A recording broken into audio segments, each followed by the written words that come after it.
पंचमी के दिन देवाधिदेव महादेव पर चढ़ाई गई शमी पत्र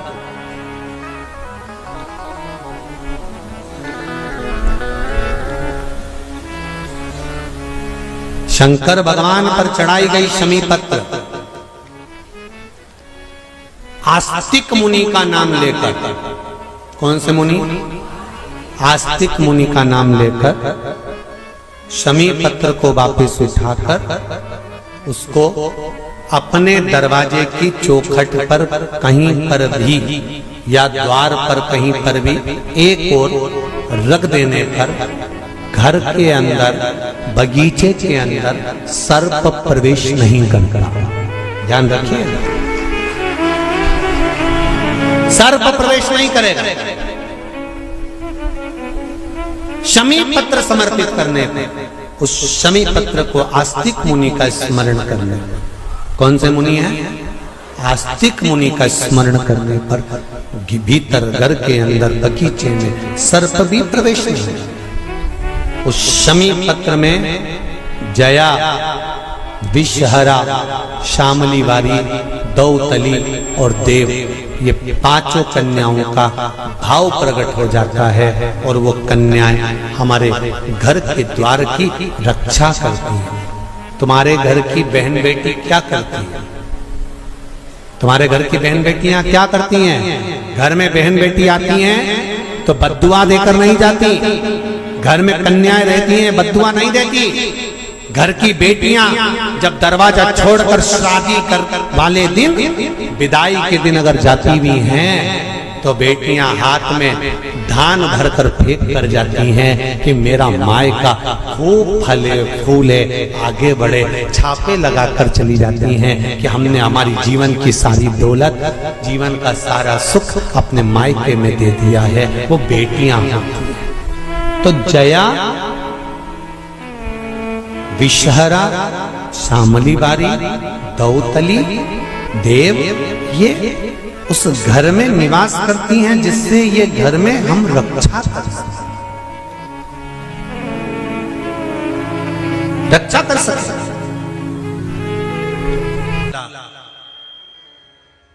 दरवाजे पर जब आता है, मटकी में जो दिया लगाया जाता है, सालीहों लेके खड़ी होती कन्याओं, वो मटकी में एक बत्ती का दिया लगता है कि 4 बत्ती का लगता है? जम के बोले 4 बत्ती का लगता है ना। 4 बत्ती का दिया, क्योंकि हमारे यहाँ शुभ कार्य हो रहा है, 4 बत्ती का दीप लगाया। तुम्हारे यहाँ प्रतिदिन घर में आरती करते होगे तो जो घी के डब्बे में भींगी भींगाई बत्ती रखी रहेंगी, उसको निकाल के धर देते। बोलो सही है कि गलत है? निकाल के धरी, माचिस से लगाई, तन मन धन सब कुछ तेरा, और आरती कर खुरा के, घंटी बजा के, भोग लगा के, शक्कर रख के, भगवान को प्रणाम करके चली जाती। अब तुम्हारे यहाँ सत्यनारायण भगवान की तुमने कथा करवाई तो जो घी की बत्ती लगी वो तो लगी, उसके अलावा एक दिए में कपूर अलग से लगाया। मतलब कितनी बाती हो गई? एक घी की हो गई, एक कपूर की आरती हो गई। जजमान लोग यहाँ आरती करते हैं, उसके बाद में कपूर फिर जला देते हैं। उसका कारण क्या? अधिकता में फल प्राप्त करना, अधिकता में फल देना।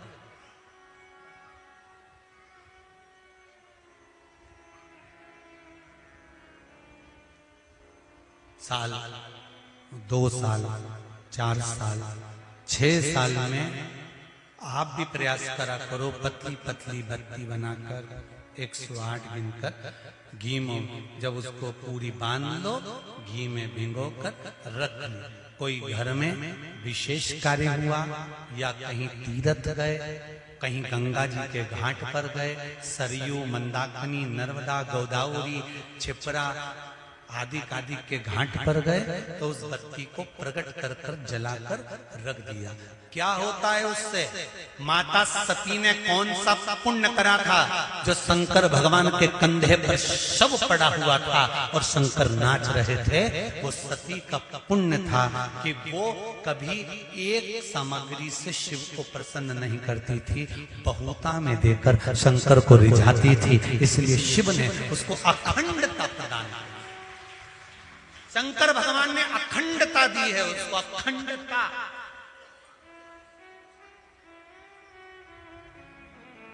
भगवान शिव का नाम कुंदकेश्वर पड़ गया।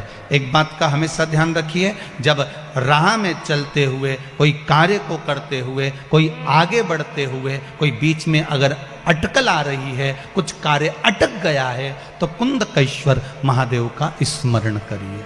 कौन से महादेव का करना है? कुंदकेश्वर।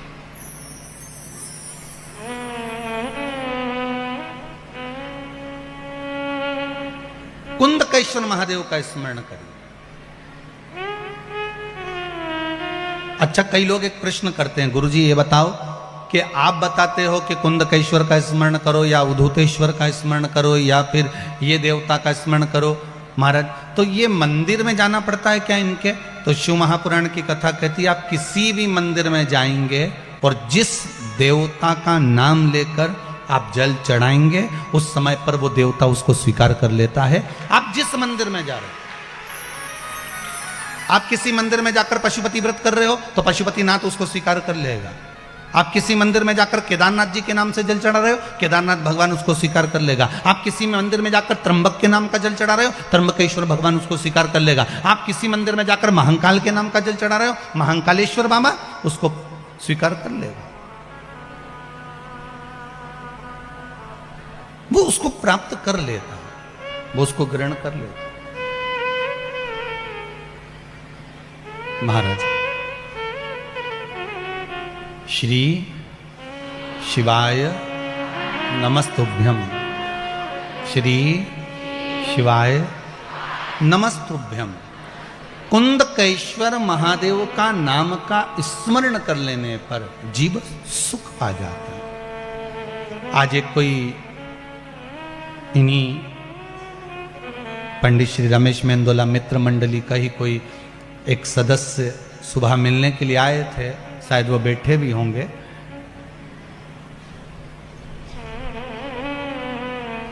वो जांच की रिपोर्ट लेकर आए थे, उनकी कुछ परेशानियां थी।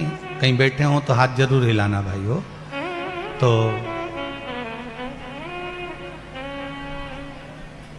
मस्तक पर उनके बिंदी लगी हुई थी और उन्होंने कहा गुरुदेव,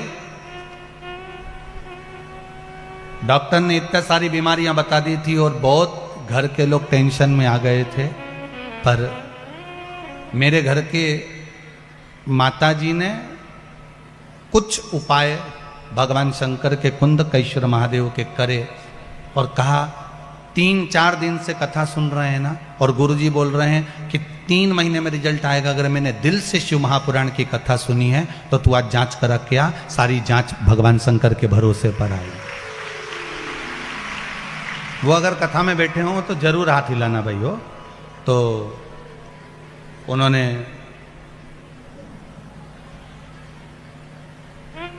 रिपोर्ट निकाली और उस रिपोर्ट को दिखाया कि गुरुजी ये सारी रिपोर्ट है। डॉक्टरों ने कह दिया था पहले जब रिपोर्ट जांच करी थी कि ऐसा ऐसा बीमारी है, ऐसा ऐसा रोग है और ये चीज है। और जैसे ही शिव महापुराण की कथा सुनने के बाद मेरी माता के कहने पर मैंने जांच कराई, सब रिपोर्ट अच्छी आ गई, कुछ भी उसमें प्रॉब्लम नहीं, कुछ भी नहीं।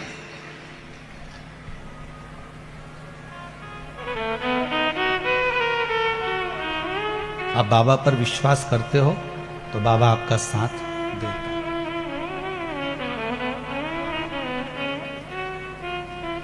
शिव कृपा करता है। ऐसा हो नहीं सकता कि शंकर कृपा ना करे अगर आपका विश्वास प्रबल है। जिस समय कहीं अटक रहे हो, बहुत हम तो यहां तक कहेंगे कि कोई बहुत बड़ी समस्या, बहुत बड़ी प्रॉब्लम सामने आकर खड़ी हो गई है, तो कुंदकेश्वर महादेव के नाम से 1 लोटा पानी, उसमें एक सफेद पुष्प, डालकर शंकर को समर्पित कर दो, या सफेद फूल शिव जी को चढ़ा दीजिए और उस पानी को भगवान शंकर पर समर्पित कर दीजिए महाराज। और उसके बाद आप आगे बढ़ जाइए, फिर कोई डरने की जरूरत नहीं होगी, शिव उसको संभाल लेगा। कुंदकेश्वर महादेव संभाल।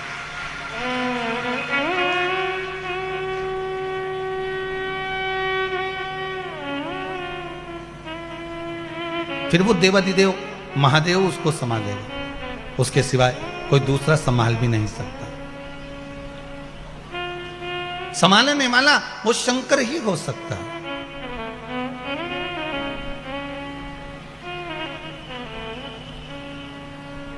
बोल कुंदकेश्वर महादेव।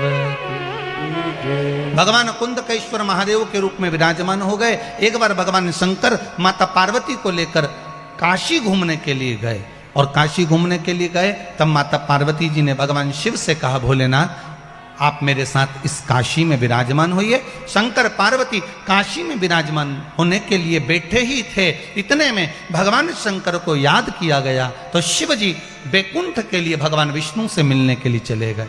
माता पार्वती के नैनों में जल भर गया, आप हमारे साथ आए हो, भ्रमण करने के लिए आए हो और आप हमें अकेला छोड़कर जा रहे हो। शंकर भगवान ने कहा, चिंता मत कर पार्वती, सामने अशोक का वृक्ष है, इस अशोक के वृक्ष से जो तू मांगेगी तुझे प्राप्त हो जाएगा, तेरा एकांत समाप्त हो जाएगा। महाराज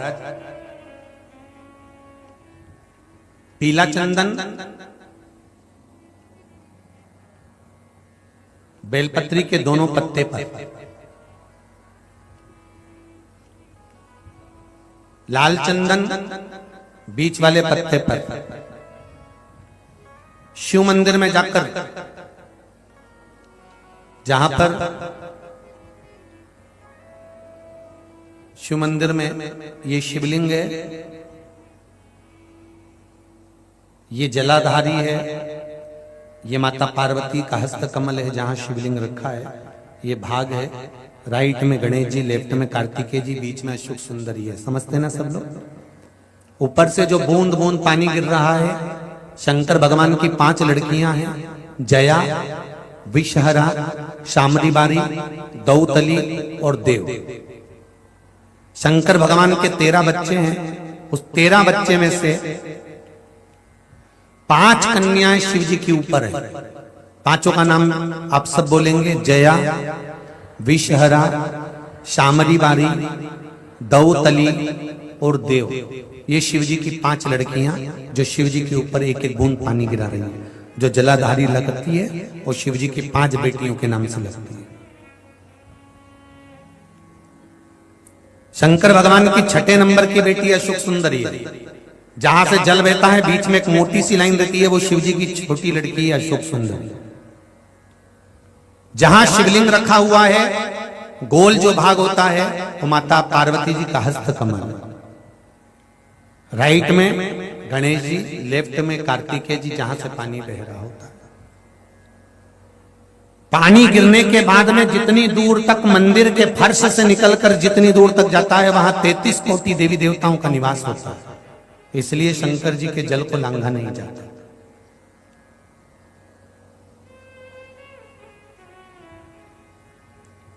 नंदी से लेकर शंकर भगवान के शिवलिंग तक सोमसूत्र बनता है। क्या बनता है? सोमसूत्र। शिव जी का जहां नंदी होता है, इस नंदी से लेकर जहां शंकर भगवान का शिवलिंग रखा होता है, यहां एक सोने का तार, जो प्राण प्रतिष्ठा करने वाले होते हैं ब्राह्मण जन, वो बताते हैं कि यहां से वहां तक एक सूत्र डलता है, सोमसूत्र, नंदी से शिवजी तक। क्यों? कि हम अगर नंदी के पास बैठकर कोई बात अपने दिल की कहें तो शंकर जी तक वो बात पहुंचे, उसको सोमसूत्र वहां से लेकर वहां तक।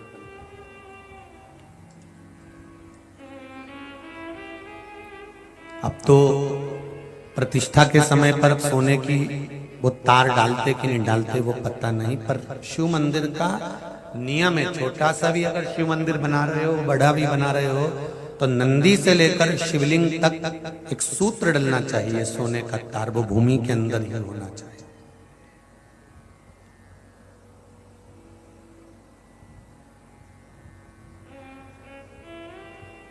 वो भूमि के अंदर हो। जब फर्श लगे तो उसके अंदर की यहां नंदी बैठेगा, तो यहां से लेके यहां तक शिव जी है, यहां से यहां तक एक तार डाल दिया, एक सूत्र बांध दिया। वो सूत्र क्या काम करता है? सोम सूत्र की प्रामाणिकता क्या है? क्या कार्य करेगा वो? तो वो एक कार्य करता है। आप एक दिन मंदिर गए हो और मंदिर जाने पर अगर आपने एक दिन जल चढ़ाया है, नारी का बीच में रजो धर्म आ गया, वो 7 दिन तक अगर मंदिर नहीं गई है, कोई पुरुष बाहर चले गया, कोई काम आ गया, वो मंदिर तक पहुंचा नहीं है, तो 1 हफ्ते तक अगर आपने जल भी नहीं चढ़ाया है, शंकर के नंदी के पास बैठकर आप अगर आए हो, तो ये सोम सूत्र आपके 7 दिन की पूर्ति कर देता है कि 7 दिन आप मंदिर आए हो। भले आप रजो धर्म के समय पर मंदिर नहीं गए, भले किसी कारण से बाहर चले गए, पर शिवजी पर अगर आप जल चढ़ाकर नंदी के पास 2 मिनट बैठे हो, नंदी के ऊपर हाथ फेरा है या नंदी के कानों में कुछ कहकर आए हो, नंदी का स्पर्श कर आए हो, तो सोम सूत्र का वो तार नंदी के भाव से शंकर से कहता है कि वो नित्य प्रति स्मरण किया। नित्य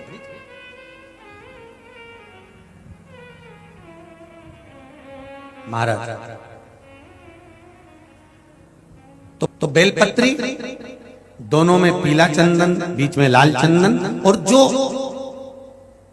अशोक सुंदरी वाली जगह है, उस अशोक वाली सुंदरी वाली जगह पर डंडी का भाग जहां से पानी बहता है, वहां लाल चंदन का भाग नीचे की ओर शिवलिंग से टच करता हुआ लाल चंदन का भाग, और दोनों चंदन, पीले चंदन के भाग बेलपत्री के उस अशोक सुंदरी वाली जगह पर रखकर मन कामना से शरीर में अगर कोई रोग हो गया जिससे चमड़ी सफेद पड़ रही हो, या काया कोई जगह जगह पर खाज हो गया, या कोई सोराइसिस जैसी बीमारी हो गई है, तो शिव जी पर उस जल को समर्पित कर कर उस बेलपत्री का जो पानी है वो लेकर आए, शरीर में उस स्थान पर लगाना प्रारंभ करें। धीरे धीरे लगभग 15 से 20 दिन तक अगर क्रम करा और श्री शिवाय नमस्तुभ्यम का जाप किया, ये निश्चित है काया अपने रूप में आना प्रारंभ हो जाती है, निश्चित। पर प्रयास करना, सोमसूत्र वाला स्थान प्रयास करना।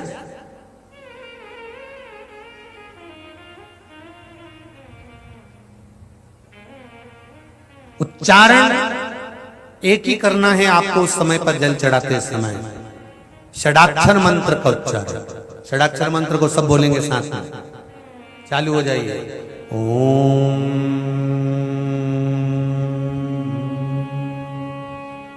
नमः शिवाय, ओम नमः शिवाय, ओम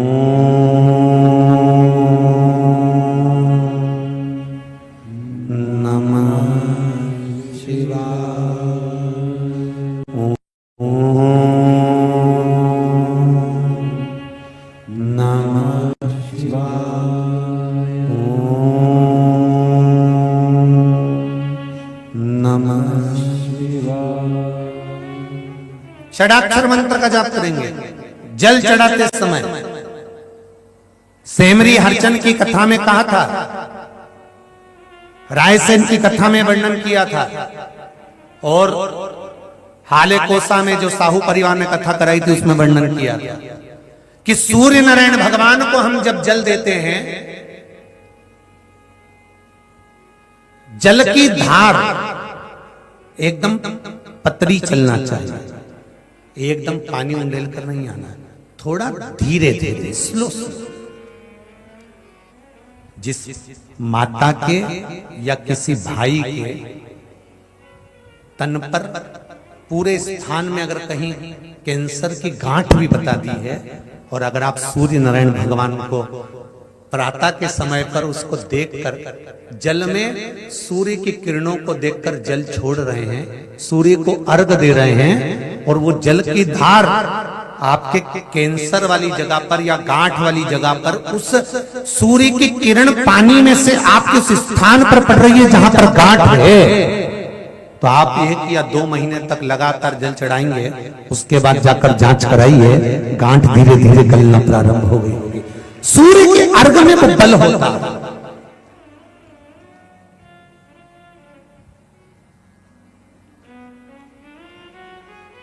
एक लोटा जल आप चाहे शंकर को चढ़ा रहे हो, चाहे सूर्य को अर्घ दे, जल जल है, जल की बड़ी महत्वता है।